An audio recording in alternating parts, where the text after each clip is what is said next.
کل مجبوری کی وجہ سے میں نہیں درس دے سکا. میرے چھوٹے بھائی خود بیمار ہیں، وہ ہسپتال میں داخل ہیں، ان کے ساتھ کچھ مصروفیت رہی، وہ ابھی تک وہ ہسپتال میں ہی ہیں. دعا کیجیے اللہ تعالیٰ انہیں صحت کاملہ عطا فرمائے، اللہ ہر بیمار کو شفا کاملہ عطا فرمائے، اور ان کی بیماری کے ساتھ ساتھ ان کے ہمزلف ان کا انتقال ہو گیا، اچانک ان کو دل کا دورہ ہوا اور وہ وفات پا گئے.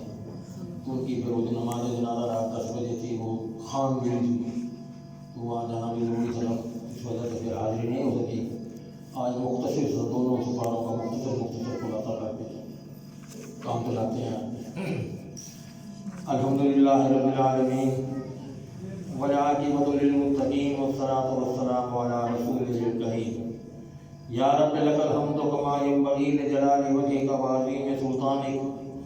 اللہم صلی علی محمد وعلی آل محمد کما صلیت علی ابراہیم وعلی آل ابراہیم انک حمید مجید. اللہم بارک علی محمد وعلی آل محمد کما بارکت علی ابراہیم وعلی آل ابراہیم انک حمید مجید. نویں پارے میں 2 صورتیں ہیں، 3 پاؤں تک، ثلاثہ تک سورۃ اعراف ہے، باقی پاؤں میں سورۃ انفال ہے. سورۃ اعراف ہم اس سے پہلے بھی 8ویں پارے میں پڑھ چکے ہیں کہ اس میں مشرکین کے جرائم اور ان کو ملنے والی سزاؤں کا تذکرہ کیا گیا ہے، اور امت محمدیہ صلی اللہ علیہ وسلم کو تنبیہ کی گئی ہے کہ اگر تم نے بھی یہی رویہ اختیار کیا تو تمہارے ساتھ بھی ہم وہی سلوک کریں گے جو سب کا اقوام کے ساتھ کیا جاتا رہا ہے. ہمارے یہاں پر عام طور پر یہ سمجھا جاتا ہے کہ نیکی کی جزا اور گناہ کی سزا آخرت میں ملے گی.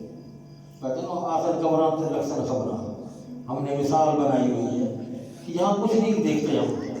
یہ روزانہ آئے دن تکالیف، پریشانیاں، حادثات، مختلف قسم کے واقعات ہمارے سامنے آتے ہیں. سیلاب آتے ہیں، زلزلے آتے ہیں، بے موسم بارش آتی ہے، پکی فصل تیار ہو کے برباد ہو کے رہ جاتی ہے.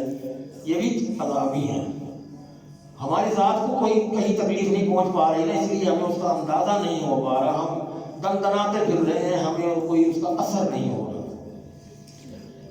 اللہ اکبر. جبکہ حقیقت یہ ہے کہ جزا اور سزا کا سلسلہ ایک محدود پیمانے پر اس دنیا میں بھی شروع ہو جاتا ہے. آخرت میں تو ہونا ہے، وہ تو اٹل ہے، وہ یوم حساب ہے، لیکن چھوٹا چھوٹا محدود پیمانے پر اس دنیا میں بھی سلسلہ جاری ہو جاتا ہے. ہر نیکی کا اجر اور ہر گناہ کی سزا اس دنیا میں بھی ملتی ہے. نیکی کا بدلہ رزق کی فراوانی، دلوں کی اطمینان، قلبی اطمینان، ذہنی یکسوئی، ذہنی اطمینان، صحت میں برکت، مال و دولت میں برکت، اور عزت، شہرت، بیوی بچوں کی فرما برداری، گھر میں اچھا حسن سلوک، گھر میں خوشی، ہر وقت کوئی پریشانی نہیں. یہ ہے اس کی نیکیوں کی جزائیں. ہم نہیں سمجھ رہے نا اس بات کو. یہ سمجھ رہے کہ ہمارا ہی کمال ہے اور ہم نے ہی سارا گھر کا نظام یا ساری یہ سلسلے چلا رکھے ہیں.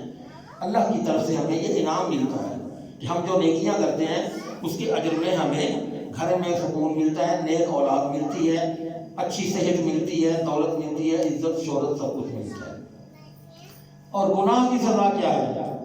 معاشی تندرستی ہے، پریشان حال ہیں، بیماریوں کا گھر بنا ہوا ہے، بد اخلاق بیوی، نافرمان اولاد. اکثر گھرانوں میں ہم دیکھتے ہیں، ہمارے کئی مشاہدے میں آتی ہیں. تو یہ ہم اس بات سے سبق حاصل نہیں کرتے. اللہ تعالیٰ سورۃ اعراف کی آیت نمبر 96 میں فرماتے ہیں وَلَوْ أَنَّ أَهْلَ الْقُرَىٰ آمَنُوا وَاتَّقَوْا لَفَتَحْنَا عَلَيْهِمْ بَرَكَاتٍ مِّنَ السَّمَاءِ وَالْأَرْضِ وَلَٰكِن كَذَّبُوا فَأَخَذْنَاهُمْ بِمَا كَانُوا يَكْسِبُونَ. اگر تمام بستیوں والے ایمان لے آتے، واتقوا اور تقوی اختیار کرتے، بچ کے چلتے، ڈر ڈر کے چلتے، گناہوں سے توبہ کیے رکھتے، لفتحنا علیہم تو ہم کھول دیتے ان پر برکات من السماء والارض، آسمان سے بھی اور زمین سے بھی برکتیں کھول دیتے ان کے لیے. ولکن کذبوا لیکن انہوں نے جھٹلایا، جھوٹ بولا، خود بھی جھوٹ بولا اور انبیاء کو بھی جھٹلایا. فاخذناہم بما كانوا یکسبون تو ہم نے ان کو پکڑا اس کام کے بدلے جو وہ کرتے رہے ہیں اپنے ہاتھوں سے جو خود کماتے رہے، جو انہوں نے گناہ کیے ہیں اور خود سری کی ہے سرزش کے کیا پہ، تو ہم نے ان کو پکڑ لیا ہے۔ اس آیت میں بھی اللہ تعالیٰ نے ایک ایسا اصول بیان فرمایا ہے جس کی ظاہر طور پہ دیکھنے والے ظاہر دین لوگ جو ہیں، عقل پرست لوگ جو ہیں، ان کو سمجھ نہیں آتی، البتہ تجربہ اور مشاہدہ دونوں اس حقیقت پر گواہ ہیں کہ جس علاقے میں اللہ تعالیٰ کے احکامات کی جس حد تک تعمیل کی جا رہی ہے، اس علاقے پر اللہ کی رحمتوں اور برکتوں کا نزول ہوتا رہتا ہے۔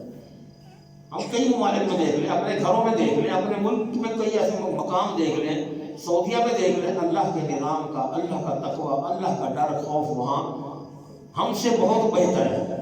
تو وہاں پر برکتیں ہیں کہ نہیں ہیں؟ جو لوگ ہو آئے ہیں وہ مشاہدہ کر چکے ہیں کہ کیا کیا وہاں نہیں ملتا، کون سی نعمت وہاں نہیں ہے۔ خود سعودی عرب میں کوئی فصل نہیں ہوتی جہان کی، وہاں پر اجناس آپ کو مل جائے گی۔ سعودی عرب میں کوئی باغات اتنے نہیں ہیں، آپ کو ہر قسم کا پھل وہاں پر ملے گا، بے موسمی پھل ملے گا جو ہم نے یہاں کبھی نہیں دیکھا ہوگا۔ تو یہ اس علاقے کی بھی ہوتی ہے کہ جس علاقے میں اللہ کا دین، اللہ کا نظام کی قدر کی جاتی ہے، عزت کی جاتی ہے، اللہ سے ڈرا جاتا ہے، تو اللہ تعالیٰ پھر وہاں برکتیں بھی نازل کرتا ہے۔ اللہ اکبر۔ حضرت موسیٰ علیہ السلام اور ان کی قوم کا اس میں تذکرہ ہے کہ موسیٰ علیہ السلام کو فرعون اور اپنی قوم بنی اسرائیل کی طرف مبعوث فرمایا گیا تھا۔ حضرت موسیٰ علیہ السلام نے فرعون کے دربار میں پہنچ کر بتایا کہ مجھے اللہ نے نبی بنا کر بھیجا ہے، اور اس کے سامنے اللہ کا پیغام پیش کیا۔ موسیٰ علیہ السلام کی دعوت صرف دو نقطوں پر تھی، دو باتیں تھیں، کیا کہ توحید الہی کو تسلیم کرو، بس۔ ویسے تو جتنے انبیاء آئے ہیں، 1,24,000 لگ بھگ جتنے بھی پیغمبر آئے ہیں، سب کی یہی دعوت تھی، لا الہ الا اللہ، اللہ کے سوا کوئی معبود، کوئی مشکل کشا نہیں، سب کی تربیت یہی تھی، یہی تربیت تھی، یہی دعوت تھی سب کی۔ تو یہاں بھی حضرت موسیٰ علیہ السلام نے فرعون سے کہا کہ توحید الہی کو تسلیم کرو، بنی اسرائیل کو آزاد کر دو اور انہیں اپنے وطن فلسطین واپس جانے دو۔ فرعون نے اس سے نشانیوں کا مطالبہ کیا، وہاں جی تم کہتے ہو کہ جی مجھے اللہ کی طرف سے یہ حکم ہوا اور میں تمہیں یہ حکم دے رہا ہوں، قیدین کو آزاد کر دو اور اللہ کے پیغام کو تسلیم کر لو، تو ذرا تم مجھے کوئی نشانیاں تو دو کہ تم واقعی اللہ کے سچے نبی ہو۔ تو موسیٰ علیہ السلام نے اپنی لاٹھی جو ہاتھ میں پکڑ کے وہ چلتے تھے، ڈنڈا سا تھا، عصا جس کا ذکر قرآن میں بھی ہے، وہ آپ نے اللہ کے حکم سے، اللہ نے کہا پھینک دے اس کو، پھینکا تو وہ سانپ بن گیا۔ پھر اپنا ہاتھ بغل میں دبایا اور نکالا تو وہ چمکتا ہوا، چاند کی طرح چمکتا ہوا سفید نظر آیا۔ اب فرعون اس کے حوالی اس بات سے بجائے اس کے کہ وہ سچ سمجھتے اس کو، انہوں نے الٹا مذاق کرنا شروع کر دیا اور کہا کہ یہ جھوٹا ہے، جادوگر ہے، یہ جادو کرتا ہے، یہ سانپ بن گیا، لکڑی بھی کبھی سانپ بن سکتی ہے، ہاتھ بھی کبھی بغل میں ڈالنے سے سفید ہو سکتا ہے، یہ جادوگر ہے، یہ جادوگری کے شعبے دکھا رہا ہے۔ تو پھر ان کا مقابلہ کرنے کے لیے اس نے کہا اچھا پھر ہم تیرے اس کا توڑ دیتے ہیں تجھے کہ ہم اپنے جادوگر بلاتے ہیں ان کے سامنے کا ان کے ساتھ مقابلہ۔ دن مقرر ہو گیا، تاریخ طے ہو گئی کہ ہاں جی فلاں دن آئیں گے۔ مقررہ دن کو لوگ جمع ہو گئے، جادوگروں نے اپنے فن کا مظاہرہ کرتے ہوئے لوگوں کی آنکھوں پر جادو کیا، مسمرزم جسے کہتے ہیں وہ کیا، اور لوگوں کو، اور انہوں نے کیا اپنے وہ جو رسیاں پھینکی، تو اب لوگ جو دیکھ رہے تھے سارے ان کو وہ سانپ نظر آنے لگا کہ پورا یہ جگہ جو تھی میدان وہ سانپوں سے بھر گیا، وہ مصنوعی سانپ تھے، وہ ڈر گئے۔ اب تک موسیٰ نے اللہ کے حکم سے، اللہ نے کہا کہ اب تم جو ہے اپنا ڈنڈا پھر جہاں دوبارہ اب اس کے سامنے پھینکو، ان سب جادوگروں کے سامنے۔ وہ اللہ کے نبی نے پھر وہ ڈنڈا پھینکا، وہ پھر وہ اژدہا بن گیا، وہ جتنے سانپ تھے وہ سب کو نگل گیا اور میدان صاف ہو گیا۔ اب جب جادوگروں نے یہ دیکھا کہ یہ تو جو پہلے اس نے یہ دکھایا سانپ کا، اب یہ ہمارے سانپوں کو ساروں کو کھا گیا ہے، تو یہ اس کا مطلب یہ ہے کہ یہ عصا سے بننے والا سانپ حقیقی تھا، یہ اللہ نے بنایا، اور انہوں نے تو ڈنڈا ہی پھینکا، وہ بن سانپ گئے، بنانے والا پیچھے کوئی تھا ضرور۔ ان کے دماغ میں یہ بات بیٹھی اور انہیں یقین آ گیا کہ موسیٰ علیہ السلام اللہ کے سچے رسول ہیں، تو وہ فوراً ایمان لے آئے۔ تو فرعون کی بڑی سبکی ہوئی، بہت سبکی ہوئی کہ یہ کیا کیا بھائی، تم میرے ہو، میرے بندے ہو، اور تم اس کی بات میں آ گئے، اس کے کہنا ماننے لگے ہو۔ تو ان کو جادوگروں کو اس نے دھمکی دی، موسیٰ پر ایمان لانے سے انکار کر دو ورنہ تمہارے مخالف سمتوں سے میں ہاتھ کاٹ دوں گا، دایاں ہاتھ کاٹوں گا بایاں پاؤں کاٹ دوں گا، بایاں پاؤں ہاتھ کاٹوں گا تو دایاں پاؤں کاٹ دوں گا، تو میں سزائیں دوں گا، مقصد یہ تھا۔ جادوگروں نے کہا کوئی بات نہیں، اب مرنا ہی ہے نا تو مر کے جانا اسی رب کے پاس ہے. اب تو مار جا وہ خود مارے. اب کس چیز کا ڈر ہے؟ ہم نے اس کا رب موسیٰ و ہارون ہم آمنا برب موسیٰ و ہارون، ہم موسیٰ اور ہارون کے رب پہ ایمان لے آئے ہیں. اب ہمیں کسی کا کوئی ڈر نہیں رہا. اب وہاں انہوں نے خود بھی اللہ سے یہ دعا کی، ربنا، جس میں ہم اکثر دعاؤں میں پڑھتے ہیں، ربنا افرغ علینا صبرا وتوفنا مسلمین، کہ اللہ یہ موت دکھا رہے ہیں تو ہمیں صبر بھی دے. افرغ علینا صبرا، ہمیں صبر انڈیل دے ہم پر، اتنا جیسے پورا کا پورا صبر ہمارے اندر داخل کر دے. وتوفنا مسلمین، اور ہمیں اس حالت میں موت آئے کہ ہم تیرے فرمان بردار. یہاں یہ موسیٰ علیہ السلام کی دعوت تھی، اور اس کے ساتھ پھر قوم کس طرح سامنے کچھ لوگوں نے بات مان لی، لیکن فرعون کے کانوں پہ یوں تک نہ لگی، وہ اپنی بات پہ ضد پہ کھڑا رہا. پھر اللہ فرماتے ہیں کہ میں نے اپنی قوم کے، اللہ تعالیٰ نے قوم فرعون پر 7 عذاب نازل کیے ہیں. 7 عذاب، کبھی قحط سالی، کبھی پھلوں کی کمی، کبھی طوفان، کبھی ٹڈی دل، یہ جو ٹڈیاں آ جاتی ہیں، کبھی وہ، کبھی جوئیں، کبھی سسری، کبھی میڈک، کبھی خون. وَلَقَدْ أَخَذْنَا آلَ فِرْعَوْنَ بِالسِّنِينَ وَنَقْصٍ مِّنَ الثَّمَرَاتِ لَعَلَّهُمْ يَذَّكَّرُونَ، اس لیے کہ وہ نصیحت پکڑیں. یہ سارے لوگ اس معاملے سے بھی نصیحت پکڑیں اور میرے حکم کے مطابق چلیں، جو نبی کہہ رہا ہے اس کو سچ جانیں. فَأَرْسَلْنَا عَلَيْهِمُ الطُّوفَانَ وَالْجَرَادَ وَالْقُمَّلَ وَالضَّفَادِعَ وَالدَّمَ آيَاتٍ مُفَصَّلَاتٍ فَاسْتَكْبَرُوا وَكَانُوا قَوْمًا مُجْرِمِينَ. تو ہم نے ان پر طوفان بھیجا، ٹڈیاں بھیجی، جوئیں، مینڈک، خون بھیجے، تو الگ الگ نشانیاں تھیں. پھر بھی انہوں نے تکبر کیا اور وہ مجرم تھے. اللہ اکبر. جب کوئی عذاب آتا تھا تو وہ قوم جو ہے وہ ساری حضرت موسیٰ علیہ السلام سے درخواست کرتے ہیں کہ آپ اپنے رب سے دعا کریں تو وہ اس عذاب کو دور کر دے، اور جب عذاب ختم ہو گیا تو ہم ایمان لے آئیں گے، تو اسی اور بنی اسرائیل کو آزاد کر دیں گے. تو جیسے ہی عذاب اللہ بھیجتا اور وہ پھر دعا کرتے اور عذاب ختم ہو جاتا تو وہ اپنی بات سے ماننے سے انکار ہو جاتے کہ انہوں نے کہا تھا اس سے پھر جاتے، یو ٹرن لے لیتے ہیں. تو اللہ تعالیٰ نے یہاں بھی ان کو انتقام کا نشانہ بنایا کہ ہم نے ان سے انتقام لیا. کیسا انتقام لیا؟ اللہ اکبر. واقعہ آپ نے اکثر سنا ہوگا کہ جب وہ بھاگے ہیں، وہ بتایا گیا موسیٰ علیہ السلام کو کہ فرعون بھی تمہارا بڑا سخت دشمن ہوا، اسی وقت تم کو قتل کرنے کے لیے اس نے اپنے بندے نمائندے نکلے، میں خود بھی پیچھے لشکر لے کر آ رہا ہے، تم نکل جاؤ یہاں سے. تو وہ نکل کے جا رہے ہیں. اب آگے آ گیا دریا، اب آگے دریا ہے، پیچھے فرعون کا لشکر ہے، تو جائے تو کدھر جائیں، آگے بھی موت پیچھے بھی موت. اللہ کوئی مدد فرما. تو اللہ نے کہا کہ دریا کے اندر قدم تو رکھ، تو اپنے ساتھیوں کو لے کے پہنچ. قدم رکھا دریا میں، اللہ اکبر. قدرت کا معجزہ دیکھیے کہ جو پانی آ رہا تھا ادھر کا ادھر، پانی ادھر کا ادھر، پانی یوں رستہ بن گیا، بالکل خشک رستہ. دریا ادھر کا پانی ادھر رک گیا، ادھر کا پانی ادھر رک گیا. یہ ہے اللہ کا معجزہ. اب وہ جناب وہاں سے نکل پڑے تو پیچھے دیکھا وہ فرعون کے لشکر بھی پہنچ گیا. انہوں نے کہا یہ تو ہمیں رستہ بنایا، سڑک مل گئی ہے. اتنی دیر میں یہ موسیٰ علیہ السلام پار پہنچ چکے تھے، انہوں نے بھی دیکھا وہ راستہ، وہ پہنچ گئے. جیسے وہ درمیان میں پہنچے، اللہ نے کہا پانی جیسے تو چل رہا تھا ویسے ہی چل. پانی مل گیا، دریا ویسے روانہ چلنے کا. پوری کی پوری قوم کو اللہ نے نیست و نابود کر دیا، غرق کر دیا. اللہ اکبر. بنی اسرائیل کو اللہ تعالیٰ نے فرعون کے ظلم و ستم سے نہ صرف نجات دی بلکہ ان کے سامنے سے غرق بھی کر دیا، جس سے ان کی آنکھیں ٹھنڈی ہو گئی. اب چاہیے تو یہ تھا کہ وہ اللہ کے سامنے سجدہ ریز ہو جاتے اور اس سے اپنی غلطیوں کی معافیاں مانگتے اور سچے اور پکے فرما بردار بن جاتے، لیکن نہیں، انہوں نے ایسا نہیں کیا. وہ سخت دل، یہ بنی اسرائیل بڑی سخت دل اور نافرمان قسم کی قوم تھی. انہوں نے اللہ کا شکر ادا کرنے کی بجائے دریا پار کیا اور جا کے پھر ان کے اندر سے شرارتیں شروع ہو گئی کہ ہم کوئی بت بنائیں، کسی کو تو سامنے تو ہو نا جس کی پوجا کریں. پھر انہوں نے بت بنانے شروع کر دیا اور پھر اس کی طرف ادھار شروع کر دیا. اللہ اکبر. یہ پھر بعد میں پھر اللہ تعالیٰ نے کوہ طور پر بلایا کہ آؤ میرے ساتھ یہاں ہم کلام ہو. تو کوہ طور پہ گئے، انہیں کتاب تورات دی گئی. تو جیسے وہ وہاں گئے، پیچھے انہوں نے جناب بت بنا لیا ایک بچڑا، گائے کی شکل کا ایک بچڑا بنا لیا، اپنے سارے زیورات وغیرہ پگھلا کے اس کا وہ سونے کا بچڑا بنا دیا. اس کے اندر سے وہ باں کی آواز نکلتی تھی جیسے گائے کی آواز نکلتی ہے. تو انہوں نے کہا یہ ہمارا معبود ہے، ہم اسی کی عبادت کرتے ہیں. موسیٰ علیہ السلام جب واپس آئے تو وہ اسی کام کو لگے ہوئے تھے. یہاں پر آ کے انہوں نے پھر بڑی اللہ سے دعا کی کہ اللہ یہ میری قوم پھر مانتی نہیں ہے.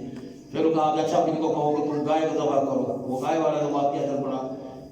وقت نہیں ہے، پچھلا سپارہ پورا رہ گیا تھا کل.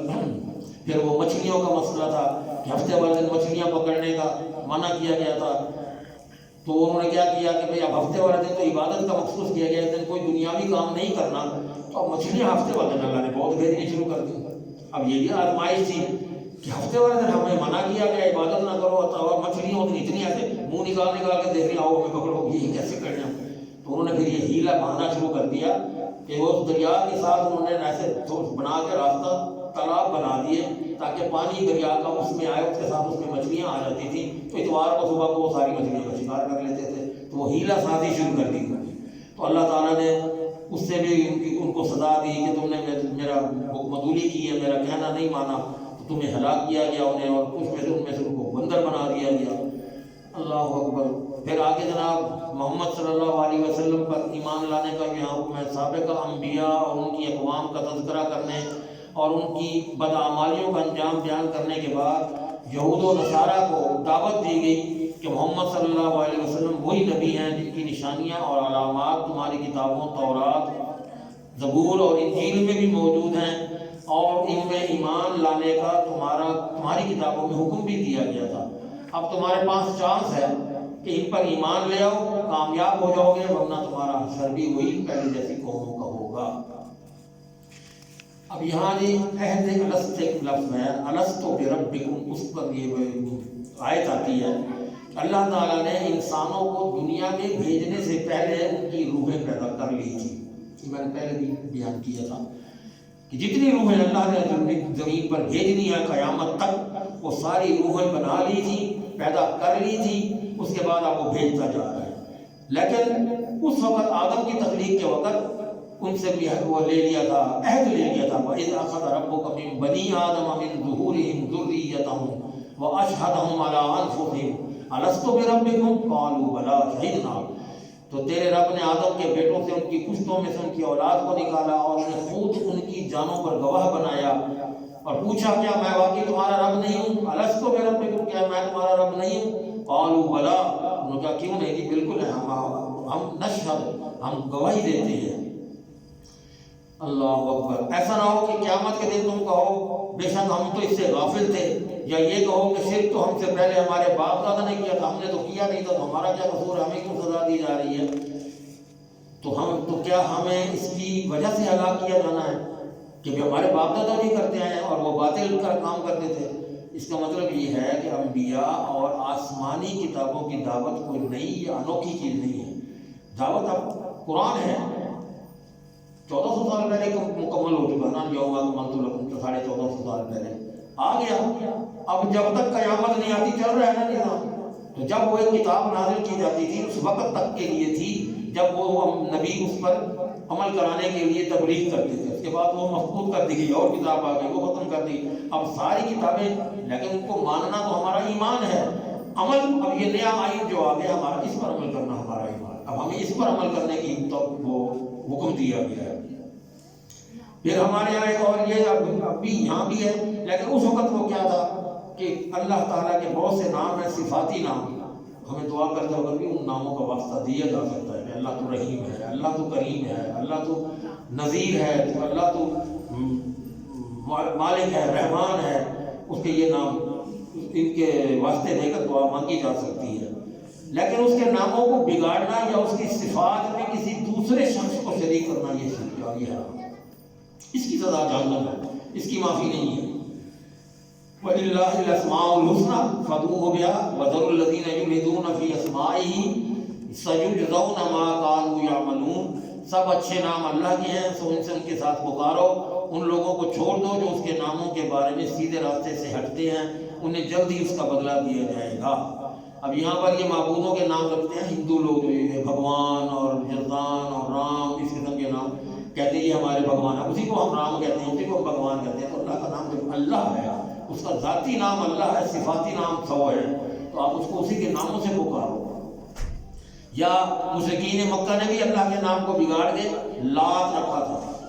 لات، منات، عزا، یہ منان کو بگاڑ کے منات بنایا تھا، عزا کو بنایا عزیز، اللہ عزیز ہے. تو وہ اس کو بگاڑ کے عزا کیا، تو اللہ کے ناموں کو ٹوٹکے ٹونے ٹون وغیرہ میں بھی استعمال کیے جاتے تھے. ایسے لوگوں کو دنیاوی فوائد حاصل ہو بھی جائیں تو ان کے لیے سزا ہے کہ انہوں نے اس طرح کی حرکتیں کی ہیں. پھر نبی کا غیب جاننے کا اور مختار کل ہونے کا بھی انکار ہے. کیا نبی ان سے کہہ دے لا املک لنفسی ضرا ولا نفعا الا نفعا ولا ضرا الا ما شاء الله ولو كنت اعلم الغیب لاستكثرت من الخير وما مسني السوء ان انا الا نذير وبشير لقوم يؤمنون. اے نبی کہہ دو ان سب کو، اپنی امت سے کہہ دیں لا املک لنفسی نفعا ولا ضرا، میں اپنی جان پر بھی کسی نفع نقصان کا مالک نہیں، نہ میں اپنے آپ کو نفع پہنچا سکتا ہوں نہ اپنے آپ کو میں نقصان پہنچا سکتا ہوں.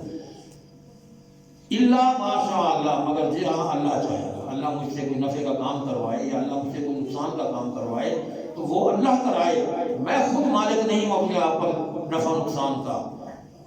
وَلَوْ كُنْتُ أَعْلَمُ الْغَيْبَ، اور اگر میں غیب کا علم جانتا لَاسْتَكْثَرْتُ مِنَ الْخَيْرِ، ساری نیکیاں ساری بھلائیاں میں اپنے پردے میں خود ہی ڈال لیتا.